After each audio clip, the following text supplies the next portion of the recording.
Welcome to our Cheltenham preview. Let's now look ahead to the big race of the week, the blue ribbon of steeplechasing, the Betfred Cheltenham Gold Cup.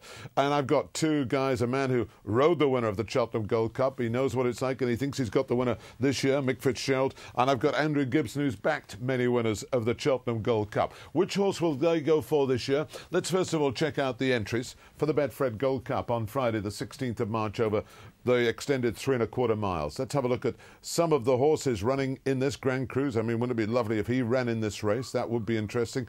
Cordo Star, well, we're going to discuss the injury and all that as well. Long Run, the horse who beat Cordo Star last year, Johnny Henderson.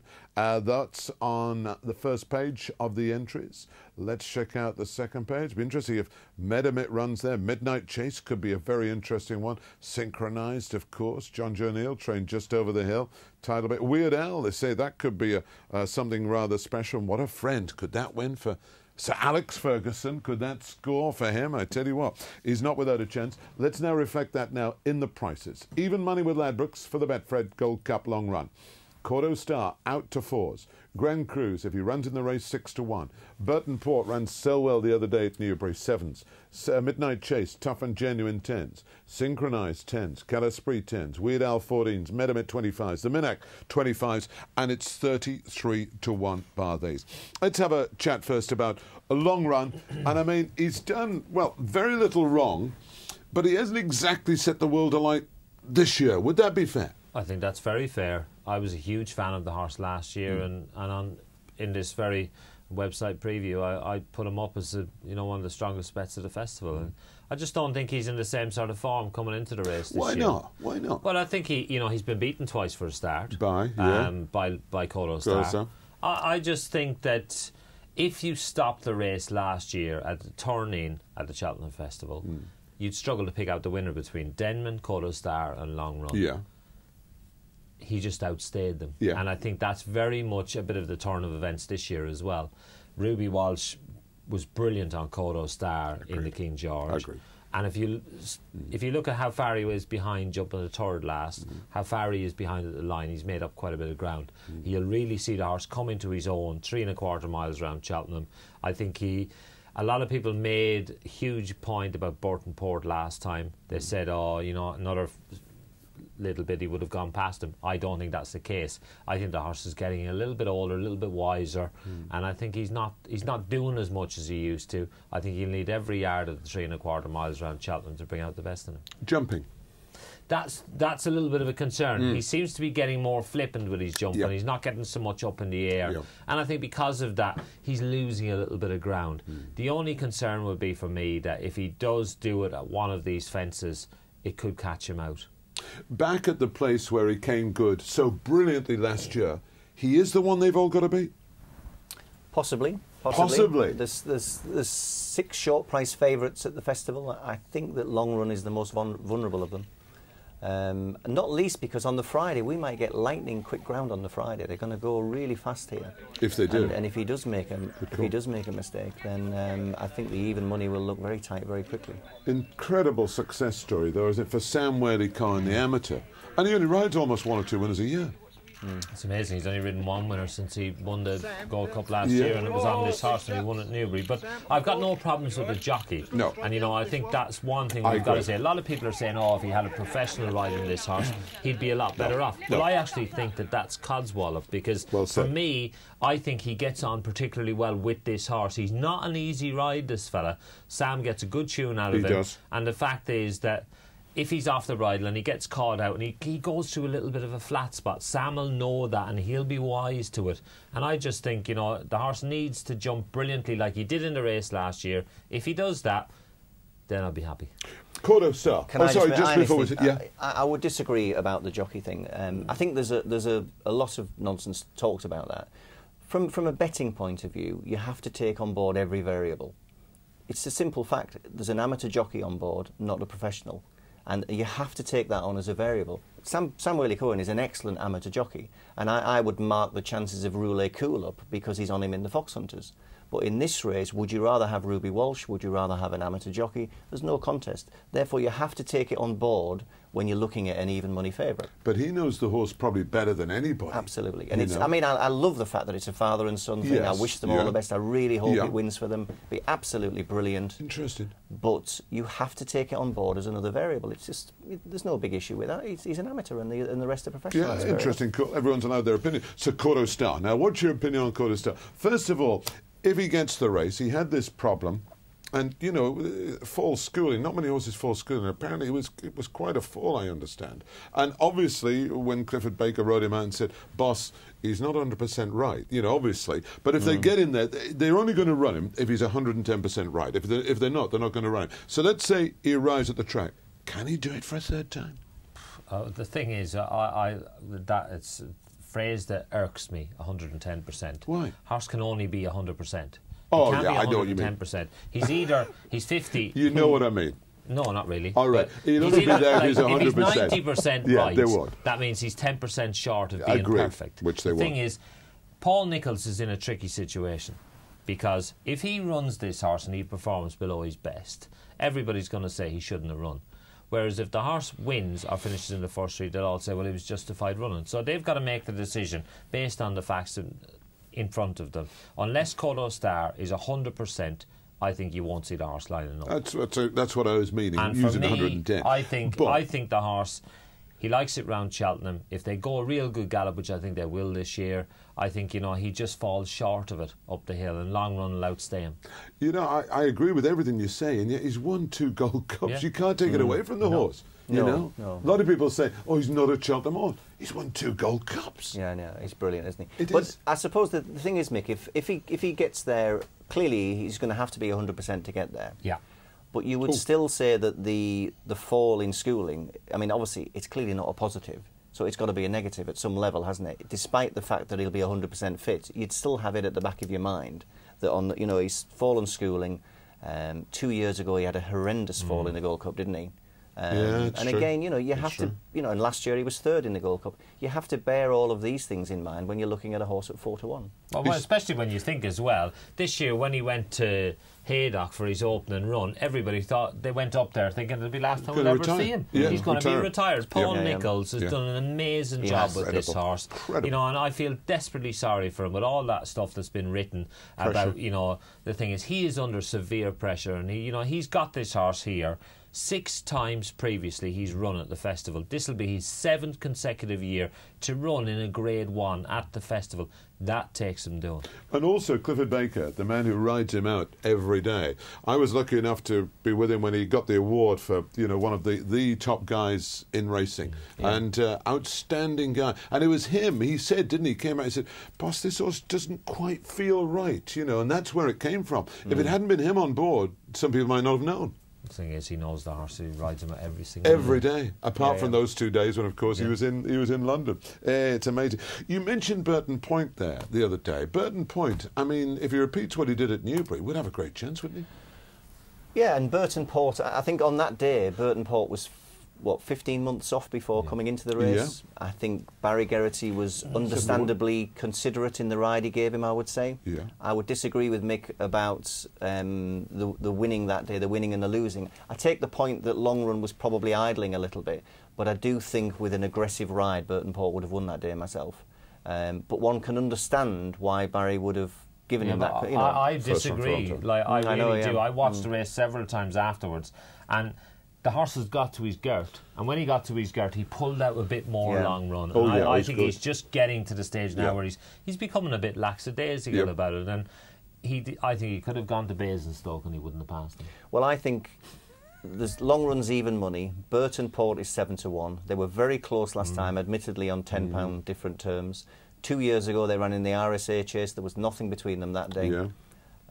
I would say the discrepancy in their prices does not reflect their respective claims. Grand Cruz is without doubt the most interesting horse in the race if he goes for the Gold Cup, because his time at Kempton on Boxing Day was 6 seconds faster than Cordo Star's in the King George. So the one thing that you'd never, whatever opinions we have on any horse, the one thing that never changes is the time, the clock. The clock never lies.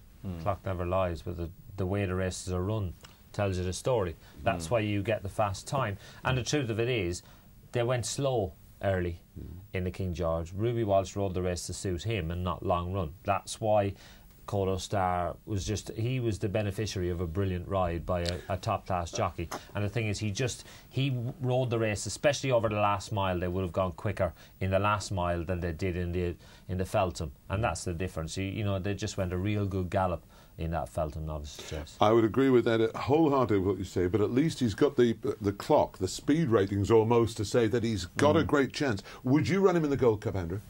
I would personally, because Yes. I don't think there's a lot of strength in depth in the Gold Cup. Yeah. And I think that you know, certainly they'll be looking at whether Kato Star runs, won't they?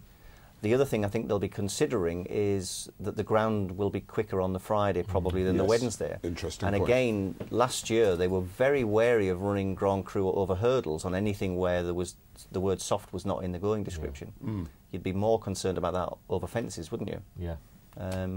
You know, I think it's a very interesting place. We look at the synchronised at 10-1, trained just over the hill by John Joe O'Neill. And, you know, when they sent him over to Ireland for the Lexus, that was a pretty good run, guys, wasn't it? I was really impressed with this horse. And everybody said as well, he's got no chance because the ground isn't soft enough. Let's not forget this horse won a Welsh National. So, you know, he's confirmed mudlark. He's not very big. And I think for this horse to be at his best, the ground probably does need to be soft. But I think I have this feeling in my bones that this year could be ripe for a shock in the Gold Cup. Yes. We've had it time and time again. We've seen all these horses, you know, at the top end. But let's not forget, it's not that long ago since we had the likes of Cool Ground, Cool Dawn. Imperial Commander won. What price was he when he won? 11 to 1, wasn't he, when he won? So, you know, it's just, if something happens that Long Run doesn't perform up to his best, or if Kodo Star doesn't turn up, if Grand Cru runs in the RSA, suddenly that race is blown wide open. Synchronised, 10 to 1 for the Gold Cup. You look at the form in the Lexus, and that's one thing. But you look at every single one of his other 18 runs, and he's never looked anything like a Gold Cup horse. Agreed. He's won. But how many has he won? His other 8 or 9 races that he's won, it's on soft or heavy ground. Yeah. His form on where the word good appears in the going description is interesting reading. It's full of 6th, 7th, pulled up, nowhere, 3rd, with 1 victory in that race that we've just seen there. I think the percentage call with Synchronised is that he will regress to mean and finish out of the frame in the Gold Cup. Really? Would you go Grand National with him? Well, possibly, but just in terms of the Gold Cup, I just think that... do you not think it takes a lot of effort for this horse over his fences more than some horses, doesn't it? Yeah, I just think with the fast ground on Friday, I think that could be a real problem for him. Yeah, it would be a worry for me. I think the ground is a key issue. I think if the ground comes up soft, I'd like Synchronised, because, you know, if it turns into a bit of a slog, I think he could be a player. But I think on good ground or faster, I think he could be struggling. What about Calispray? I mean, the Hennessy winner, you know, a lovely horse. Andrew, what are your thoughts? This victory here was a reward for the sort of perseverance and patience, wasn't it? I mean, what a torrid time this horse had in his novice chase season. I think he was on the deck 3 out of 4 times or something. Was he really? He's come back here, jumped really well. My hope is that he jumps really well in the Gold Cup again, finishes in the prize money, and then I think he can go to perhaps a more winnable target for me in the Guinness Gold Cup.